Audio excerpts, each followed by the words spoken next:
जानो तारो कौन बात मिस्टी? कल राती में हम एगो सपना देखनी।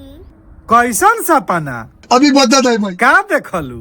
हम सपना में देखनी नु कि दादी और मम्मी खूब झगड़ा कोइले बारी लो। हाँ? क्या बात कर रहे रे बाबा?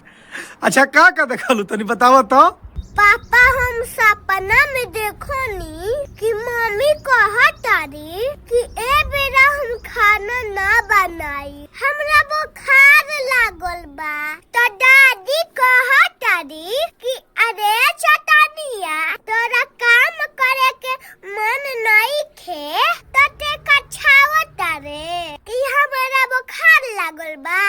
तब वाओ ओकरा बाद तो मम्मी कहली नु कि अरे बुढ़िया तोरा खाली अपने दुख बुझाला, दोसरा के ना। ए बेरा तो हम कौनो हाल में खाना ना बनाई और ढेर बोलबे नु बुढ़िया तो तोर झोटा कबार लेब। अच्छा ओकरा बाद तो दादी कहली कि तोरी कबार ना।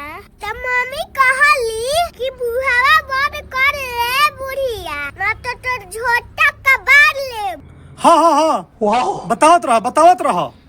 तब फिर मम्मी ये खाली कहल कि रे बुढ़िया तोर झोटा कबार लेब। ओकरा बाद का भइल बतावा ना।